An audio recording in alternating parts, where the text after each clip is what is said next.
السلام علیکم ورحمۃ اللہ تعالی وبرکاتہ۔ نحمده ونصلي ونسلم على رسوله الكريم اما بعد فاعوذ باللہ من الشیطان الرجیم بسم اللہ الرحمن الرحیم ان اللہ وملائکته یصلون علی النبی یا ایہا الذین آمنوا صلوا علیہ وسلموا تسلیما اللہم صل علی سیدنا ومولانا محمد معدن الجود والکرم وآلہ الکرام وابنہ الکریم وبارک وسلم صلاۃ وسلاما علیک یا رسول اللہ صلی اللہ تعالی علیہ وسلم۔ جنگ تبوک کا بیان جاری ہے۔ اس میں گزشتہ درس میں مدینہ منورہ سے جب نبی کریم صلی اللہ علیہ وسلم اور صحابہ کرام جنگ تبوک کے لیے وہ مقام تبوک کے لیے روانہ ہوئے تو راستے میں جو معجزات نمودار ہوئے ان کو بیان کیا گیا تھا۔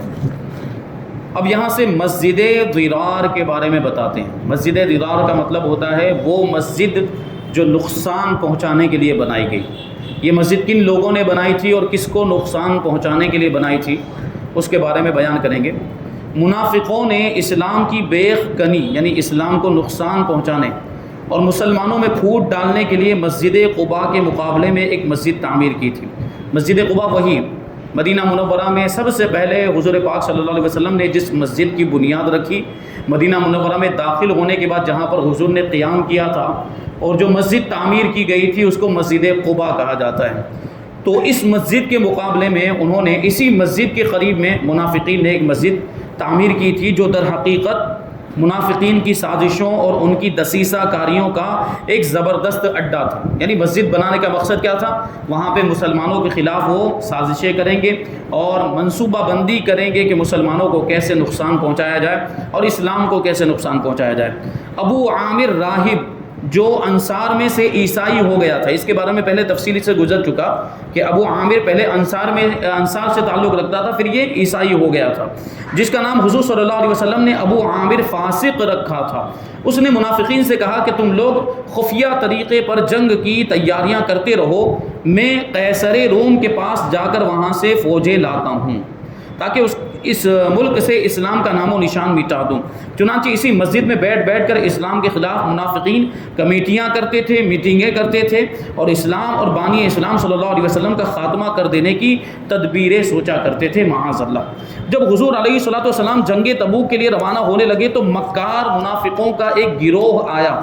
اور محض مسلمانوں کو دھوکہ دینے کے لیے بارگاہ اقدس میں یہ درخواست پیش کی، یا رسول اللہ صلی اللہ تعالی علیہ وسلم، ہم نے بیماروں اور معذوروں کے لیے ایک مسجد بنائی۔ یعنی یہ بہانہ کرتے ہوئے کہا کہ ہم نے ایک مسجد بنائی کن لوگوں کے لیے؟ بیماروں کے لیے اور مجبوروں کے لیے، اپاہج جو ہیں، جو معذور ہیں، ان لوگوں کے لیے بنائی۔ آپ چل کر ایک مرتبہ اس مسجد میں نماز پڑھا دیں، کیونکہ حضور پاک صلی اللہ علیہ وسلم اگر اس مسجد میں جا کر ایک مرتبہ بھی اگر نماز پڑھا دیتے تو یہ ان کے لیے سند ہو جاتی، یہ ان کے لیے دلیل ہو جاتی کہ اس مسجد میں حضور نے خود نماز پڑھائی۔ اس کا مطلب کیا ہے کہ یہ مسجد صحیح ہے اور حقیقی معنوں میں یہ مسجد ہے۔ تو انہوں نے یہ درخواست کی کہ آپ ایک مرتبہ اس مسجد میں نماز پڑھا دیں تاکہ ہماری یہ مسجد خدا کی بارگاہ میں مقبول ہو جائے۔ یہ سب ان کے جھانسے تھے اور یہ سب ان کی سازشیں اور پلاننگ۔ آپ نے جواب دیا کہ اس وقت میں جہاد کے لیے گھر سے نکل چکا ہوں، کیونکہ حضور میدان اور جنگ تبوک کے لیے روانہ ہو چکے تھے۔ تو حضور ارشاد فرماتے لہٰذا اس وقت تو مجھے اتنا موقع نہیں ہے۔ منافقین نے بہت کافی اصرار کیا مگر آپ نے ان کی مسجد میں قدم نہیں رکھا۔ جب آپ جنگ تبوک سے واپس تشریف لائے تو منافقین کی چال بازیوں اور ان کی مکاریوں دغا بازیوں کے بارے میں سورہ توبہ کی بہت سی آیتیں نازل ہو گئیں اور منافقین کے نفاق اور ان کی اسلام دشمنی کے تمام رموز و اسرار یعنی ساری چھپی باتیں بے نقاب ہو کر نظروں کے سامنے آ گئی اور ان کی اس مسجد کے بارے میں خصوصیت کے ساتھ یہ آیتیں نازل ہوئی۔ اللہ تعالیٰ ارشاد فرماتا ہے کہ وَالَّذِينَ اتَّخَذُوا مَسْجِدًا ضِرَارًا وَكُفْرًا وَتَفْرِيقًا بَيْنَ الْمُسْلِمِينَ وَإِرْصَادًا لِمَنْ حَارَبَ اللَّهَ وَرَسُولَهُ مِنْ قَبْلُ وَلَيَحْلِفُنَّ إِنْ أَرَدْنَا إِلَّا الْحُسْنَى وَاللَّهُ يَشْهَدُ إِنَّهُمْ لَكَاذِبُونَ لَا تَقُمْ فِيهِ أَبَدًا لَمَسْجِدٌ أُسِّسَ عَلَى التَّقْوَى مِنْ أَوَّلِ يَوْمٍ أَحَقُّ أَنْ تَقُومَ فِيهِ رِجَالٌ يُحِبُّونَ أَنْ يَتَطَهَّرُوا وَاللَّهُ يُحِبُّ الْمُطَّهِّرِينَ۔ سورہ توبہ کی آیتیں 10ویں پارے کے اندر موجود ہیں۔ ترجمہ ہے کہ اور وہ لوگ جنہوں نے ایک مسجد ضرر پہنچانے یعنی نقصان پہنچانے کے لیے، کفر کرنے کے لیے اور مسلمانوں میں پھوٹ ڈالنے کی غرض سے بنائی، اور اس مقصد سے کہ جو لوگ پہلے سے خدا اور اس کے رسول سے جنگ کر رہے ہیں ان کے لیے ایک کمین گاہ ہاتھ آ جائے۔ یعنی اصل مقصد ان کا کیا تھا کہ جو اسلام کے خلاف ہیں، جو اسلام کے دشمن ہیں، ان کے لیے ایک پناہ گاہ ہو جائے، تاکہ کبھی مسلمانوں پر حملہ کرنا ہو، اسلام پر حملہ کرنا ہو تو پہلے آ کر یہاں پر چھپے، یہاں آ کر پناہ لیں اور پھر خفیہ طور پر حملہ کر دیں مسلمانوں پر، یہ ان کے لیے کمین گاہ ہو جائے، اور وہ ضرور قسمیں کھا کر کہیں گے کہ ہم نے تو بھلائی ہی کا ارادہ کیا ہے، اور خدا گواہی دیتا کہ بے شک یہ لوگ جھوٹے ہیں۔ آپ کبھی بھی اس مسجد میں نہ کھڑے ہوں، یعنی کبھی بھی اس مسجد میں نماز نہ پڑھائیں۔ وہ مسجد یعنی مسجد قباء جس کی بنیاد پہلے ہی دن سے پرہیزگاری پر رکھی ہوئی ہے، وہ اس بات کی زیادہ حقدار ہے کہ آپ اس میں کھڑے ہوں، یعنی اس میں نماز ادا فرمائیں۔ اس میں ایسے لوگ ہیں جو پاکی کو پسند کرتے ہیں اور خدا پاکی رکھنے والوں کو دوست رکھتا ہے۔ تو مسجد قباء کی فضیلت بیان کی گئی کہ پہلے ہی دن سے مسجد قباء کی بنیاد یہ تقویٰ اور پرہیزگاری پر رکھی گئی ہے، جبکہ یہ جو منافقین نے جو مسجد بنائی تھی اس کی بنیاد کس پر رکھی گئی تھی؟ فتنہ پھیلانے پر، مسلمانوں کو اور اسلام کو نقصان پہنچانے پر رکھی گئی۔ اس لیے حضور پاک صلی اللہ علیہ وسلم کو مسجد ضرار میں نماز پڑھنے سے اللہ تبارک و تعالیٰ نے منع فرما دیا۔ اس آیت کے نازل ہو جانے کے بعد حضور اقدس صلی اللہ علیہ وسلم نے حضرت مالک بن دخشم اور حضرت معن بن عدی رضی اللہ تعالیٰ عنہما کو حکم دیا کہ اس مسجد کو منہدم کر کے اس میں آگ لگا دیں۔ غزوہ تبوک سے واپسی کے بعد حضور صلی اللہ علیہ وسلم نے ذوالقعدہ 9 ہجری میں 300 مسلمانوں کا ایک قافلہ مدینہ منورہ سے حج کے لیے مکہ مکرمہ بھیجا، اور حضرت ابوبکر صدیق رضی اللہ تعالیٰ عنہ کو امیر الحج اور حضرت علی مرتضیٰ رضی اللہ تعالیٰ عنہ کو نقیب اسلام یعنی اسلام کا نمائندہ، اور حضرت سعد ابن ابی وقاص، حضرت جابر ابن عبداللہ اور حضرت ابو ہریرہ رضی اللہ تعالیٰ عنہم کو معلم بنایا، یعنی حج کے ارکان سکھانے کے لیے مقرر فرمایا کہ اگر کوئی مسلمان آتا ہے اور اس کو حج کے ارکان پتہ نہ ہو تو یہ اس کو سکھائیں کہ ایسے حج کرنا ہے۔ یہ حضرت ابوبکر کو امیر الحج بنایا تھا۔ امیر الحج یعنی حج کا امیر، جو حجاج کرام آئیں گے خطبہ وغیرہ جو بھی پڑھنا ہے وہ کام حضرت ابوبکر صدیق کریں گے، اور ان حضرات کو حضرت سعد، حضرت جابر اور حضرت ابو ہریرہ ان کو معلم بنایا اور اپنی طرف سے قربانی کے لیے 20 اونٹ بھی بھیجے۔ حضرت ابوبکر صدیق رضی اللہ تعالیٰ عنہ نے حرم کعبہ اور عرفات و مینا میں خطبہ ارشاد فرمایا۔ اس کے بعد حضرت علی رضی اللہ تعالیٰ عنہ کھڑے ہوئے اور سورہ براءت کی 40 آیتیں پڑھ کر سنائیں اور اعلان کر دیا کہ اب کوئی مشرک خانہ کعبہ میں داخل نہ ہو سکے گا اور کوئی برہنہ بدن اور ننگا ہو کر طواف نہیں کر سکے گا۔ پہلے فتح مکہ سے پہلے اور اسلام کا غلبہ ہونے سے پہلے خانہ کعبہ میں زمانے جاہلیت میں لوگ ننگے طواف کیا کرتے تھے، بغیر کپڑے کے بھی طواف کر لیتے تھے، اور یہ ہوتا تھا کہ مشرکین بھی داخل ہو جاتے تھے۔ لیکن اب اسلام کا غلبہ ہو جانے کے بعد مشرکین کا داخلہ ممنوع ہو گیا کہ اب کوئی بھی مشرک خانہ کعبہ میں داخل نہیں ہو سکتا اور کوئی بھی ننگے بدن خانہ کعبہ کا طواف نہیں کر سکتا، اور 4 مہینے کے بعد کفار و مشرکین کے لیے امان ختم کر دی گئی، ان کے لیے کوئی امان نہیں، کوئی پناہ نہیں۔ حضرت ابو ہریرہ اور دوسرے صحابہ کرام رضی اللہ تعالیٰ عنہم نے اس اعلان کی اس قدر زور زور سے منادی کی کہ ان لوگوں کا گلا بیٹھ گیا۔ اس اعلان کے بعد کفار و مشرکین فوج کی فوج آ کر مسلمان ہونے لگ گئے۔ دیکھیے ایک بات، یہ حضور پاک صلی اللہ علیہ وسلم کے زمانے میں اور مولا کائنات نے خود یہ اعلان کیا کہ مشرکین خانہ کعبہ میں، مکہ مکرمہ میں، حرم شریف میں داخل نہیں ہو سکتے، اور آج یہ سعودی حکومت معاذ اللہ انہی مشرکین کو بلا رہی ہے، انہی مشرکین کو دعوت کفار کو بلایا جا رہا ہے، ان کا داخلہ بھی ہو رہا ہے۔ وہ مشرکین جن کو داخل ہونے سے منع کر دیا گیا تھا، جن کو جزیرۃ العرب سے نکال دیا گیا تھا، آج انہی مشرکین کو، کفار کو، انگریزوں کو، عیسائیوں کو، نصرانیوں کو اور یہودیوں کو داخل کیا جا رہا ہے۔ اب سوچ لیں آپ کہ یہ کس طریقے پر جا رہے ہیں، کیا ان کو صراط مستقیم پر کہا جا سکتا ہے؟ یہ ہرگز ہرگز صراط مستقیم پر نہیں، یہ گمراہ ہیں اور گمراہ کرنے والے لوگ ہیں۔ تو یہ 9 ہجری کے واقعات بیان کیے گئے۔ یہاں سے اور کچھ واقعات بیان کرتے ہیں کہ اس سال پورے ملک میں ہر طرف امن و امان کی فضا پیدا ہو گئی، یعنی پورے ملک عرب میں، اور زکوٰۃ کا حکم نازل ہوا، اور زکوٰۃ کی وصولی کے لیے عاملین اور محصلوں کا تقرر ہوا۔ کیا مطلب کہ اسلامی حکومت تھی تو اسلامی حکومت کی جانب سے زکوٰۃ وصول کرنے والے کچھ مقرر کیے گئے ملازمین اور عاملین اور محصلین جو جاتے تھے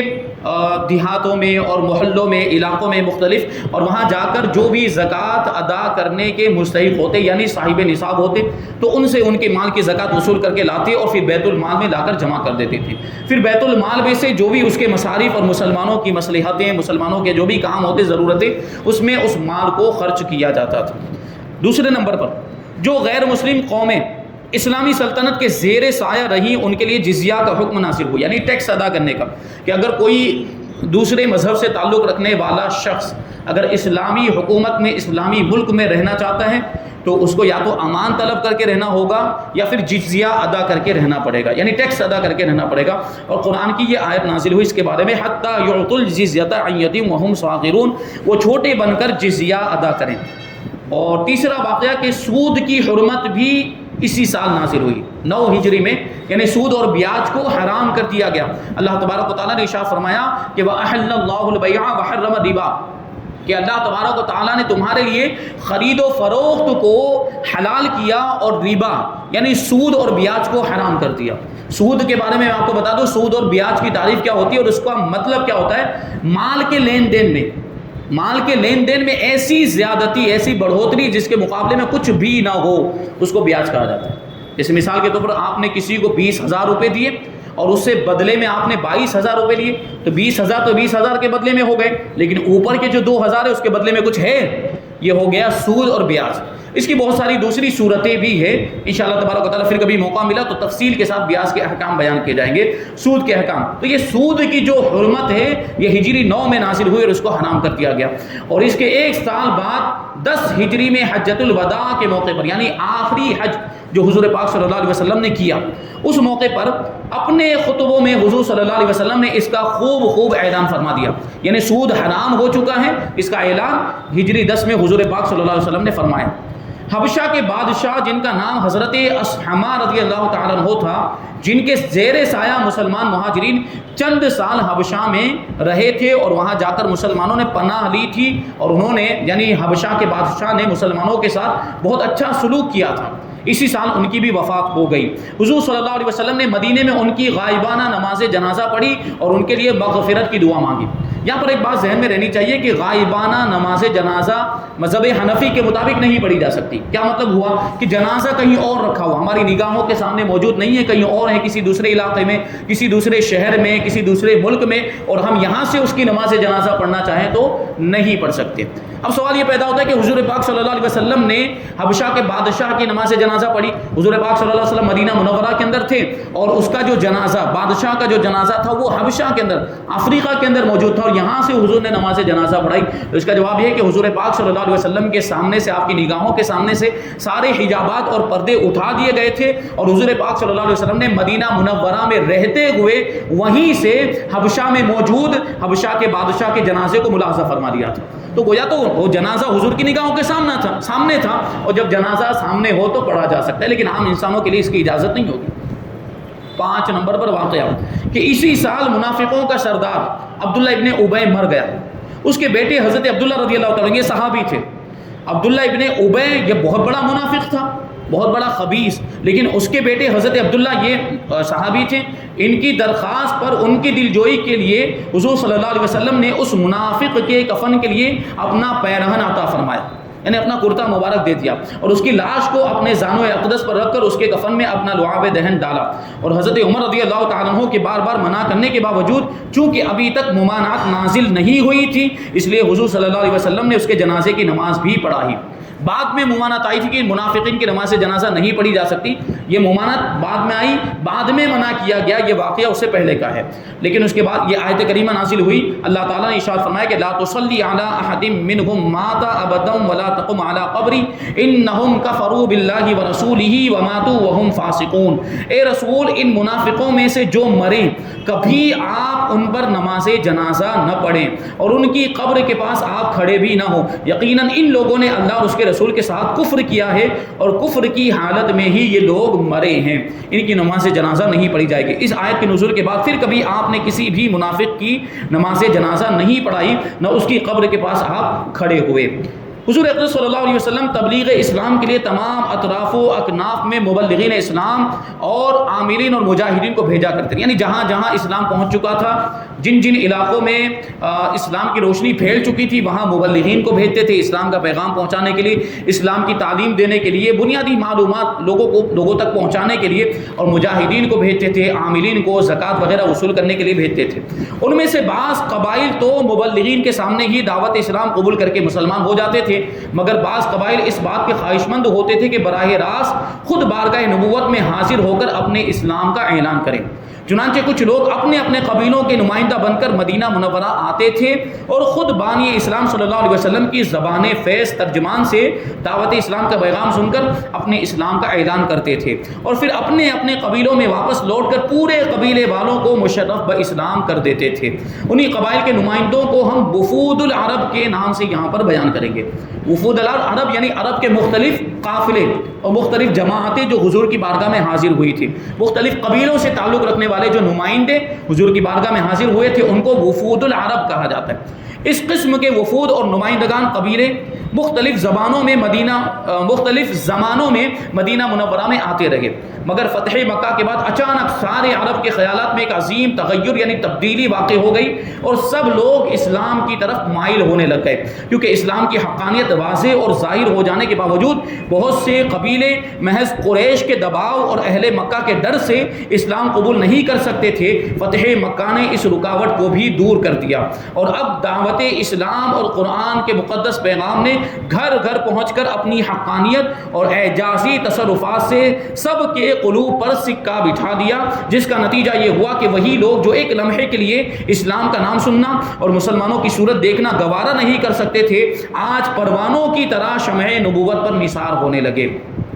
اور جوق در جوق بلکہ فوج در فوج حضور صلی اللہ علیہ وسلم کی خدمت میں دور دراز کے سفر طے کرتے ہوئے وفود کی شکل میں آنے لگے، اور برضا و رغبت یعنی اپنی خوشی کے ساتھ اسلام کے حلقہ بگوش بننے لگے، یعنی اسلام قبول کرنے لگے، کلمہ پڑھ کے مسلمان ہونے لگے۔ چونکہ اس قسم کے وفود اکثر و بیشتر فتح مکہ کے بعد 9 ہجری میں مدینہ منورہ میں آئے، اس لیے 9 ہجری کو لوگ سنۃ الوفور یعنی نمائندوں کا سال کہتے ہیں۔ اس قسم کے وفود کی تعداد میں مصنفین سیرت کا بہت زیادہ اختلاف ہے۔ حضرت شیخ عبدالحق محدث دہلوی رحمۃ اللہ تعالی علیہ نے ان وفود کی تعداد 60 سے زیادہ بتائی ہے، اور علامہ قسطلانی اور حافظ ابن قیم نے اس قسم کے 14 وفدوں کا تذکرہ کیا ہے۔ ہم بھی یہاں پر مختصر طور پر ان وفود کا تذکرہ کریں گے۔ استقبال وفود یعنی حضور نے ان وفود کا اور نمائندوں کا استقبال کیسے کیا۔ حضور سید عالم صلی اللہ علیہ وسلم قبائل سے آنے والے وفدوں کے استقبال اور ان کی ملاقات کا خاص طور پر اہتمام فرماتے تھے۔ چنانچہ ہر وفد کے آنے پر آپ نہایت ہی عمدہ پوشاک یعنی بہترین لباس زیبتاً فرما کر کاشانہ اقدس سے نکلتے، اور اپنے خصوصی اصحاب کو بھی یعنی صحابہ کرام کو بھی حکم دیتے تھے کہ بہترین لباس پہن کر آئیں، کیونکہ ایک یہ لباس کا بھی ایک اثر ہوتا ہے اور اس کی ایک عظمت، اس کی وجہ سے ایک روب ظاہر ہوتا ہے۔ تو حضور پاک صلی اللہ علیہ وسلم خود اچھا لباس پہنتے تھے اور اپنے مخصوص صحابہ کرام کو بھی اچھا لباس پہننے کا حکم دیتے، پھر ان مہمانوں کو اچھے سے اچھے مکانوں میں ٹھہراتے، اور ان لوگوں کی مہمان نوازی خاطر مدارات کا خاص طور پر خیال فرماتے تھے، اور ان مہمانوں سے ملاقات کے لیے مسجد نبوی میں ایک ستون سے ٹیک لگا کر نشست فرماتے تھے، پھر ہر ایک وفد سے نہایت ہی خوش روئی اور خندہ پیشانی کے ساتھ گفتگو فرماتے یعنی مسکراتے ہوئے ان سے گفتگو کرتے تھے، اور ان کی حاجتوں اور حالتوں کو پوری توجہ کے ساتھ سنتے تھے، اور پھر ان کو ضروری عقائد اور احکام اسلام کی تعلیم اور تلقین بھی فرماتے، اور ہر وفد کو ان کے درجات اور مراتب کے لحاظ سے کچھ نہ کچھ نقد یا سامان بھی تحفے اور انعام کے طور پر عطا فرماتے تھے۔ یہ حضور کی شفقت اور حضور صلی اللہ علیہ وسلم کی شان سخاوت تھی کہ یہ وفد جو حضور کی بارگاہ میں آتے تھے تو واپس لوٹتے وقت ان کو حضور پاک صلی اللہ علیہ وسلم کچھ نہ کچھ تحفے کے طور پر عنایت فرماتے تھے۔ یہ حضور پاک صلی اللہ علیہ وسلم کے اخلاق۔ جب حضور صلی اللہ علیہ وسلم جنگ حنین کے بعد طائف سے واپس تشریف لائے اور جعیرانہ سے عمرہ ادا کرنے کے بعد مدینہ تشریف لے جا رہے تھے، تو راستے ہی میں قبیلہ ثقیف کے سردار اعظم عروہ بن مسعود ثقفی بارگاہ رسالت میں حاضر ہو کر برضا و رغبت دامن اسلام میں آ گئے یعنی مسلمان ہو گئے۔ یہ بہت ہی شاندار اور باوقار آدمی تھے، ان کا ایک روب و دبدبا تھا، بڑے شرافت والے خاندان سے ان کا تعلق تھا، اور ان کا کچھ تذکرہ پہلے صلح حدیبیہ کا جب واقعہ بیان کیا گیا تھا وہاں پر حضرت عروہ بن مسعود ثقفی کا واقعہ وہاں پر بیان کیا گیا۔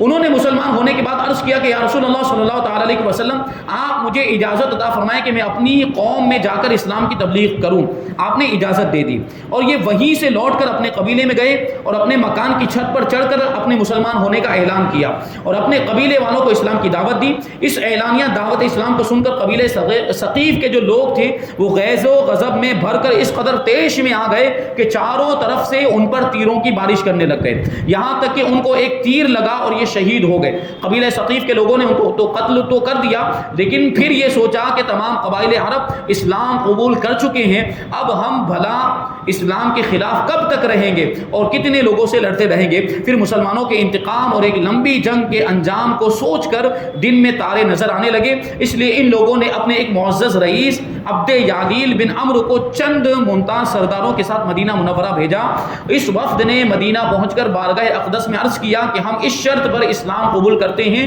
کہ 3 سال تک ہمارے بت لات کو نہ توڑا جائے. وہ اس کا نام تھا, بت کا نام تھا لات. تو انہوں نے اسلامی شرط پر قبول کیا کہ بت جو لات ہے مورتی اس کو نہ توڑا جائے 3 سال تک. آپ نے اس شرط کو قبول فرمانے سے صاف انکار کر دیا. ظاہر سی بات ہے وہ بت, وہ مورتی جو باطل معبود تھا اس کو باقی کیسے رکھا جا سکتا تھا. اور ارشاد فرمایا کہ اسلام کسی حال میں بھی بت پرستی کو ایک لمحے کے لیے بھی برداشت نہیں کر سکتا, لہٰذا بت تو ضرور توڑا جائے گا. یہ اور بات ہے کہ تم لوگ اس کو اپنے ہاتھ سے نہ توڑو, بلکہ میں حضرت ابو سفیان اور حضرت مغیرہ بن شعبہ رضی اللہ تعالی عنہما کو بھیج دوں گا, وہ اس بت کو توڑ ڈالیں گے. چنانچہ یہ لوگ مسلمان ہو گئے اور حضرت عثمان بن عاص رضی اللہ تعالی عنہ کو جو اس قوم کے ایک معزز اور ممتاز فرد تھے اس قبیلے کا امیر مقرر فرمایا, اور ان لوگوں کے ساتھ حضرت ابو سفیان اور حضرت مغیرہ بن شعبہ رضی اللہ تعالی عنہما کو طائف بھیجا, اور ان دونوں حضرات نے ان کے بت لات کو توڑ پھوڑ کر ریزہ ریزہ کر دیا. یہ تو وفد ثقیف کا واقعہ بیان کیا گیا. اس کے بعد وفد کندہ, وفد بنی اشعر, وفد بنی اسد, وفد بنی فزارہ, وفد بنی مرہ اور بہت سارے وفود کا تذکرہ انشاءاللہ تبارک و تعالی آئندہ کیا جائے گا. اللہ تبارک و تعالی کی بارگاہ میں دعا ہے کہ جو کچھ بھی بیان ہوا اس پر ہم سب کو عمل کرنے کی توفیق عطا فرمائے, اسلام کی سچی پکی محبت ہم سب کے دلوں میں پیدا فرمائے. وما علینا الا البلاغ. الفاتحہ.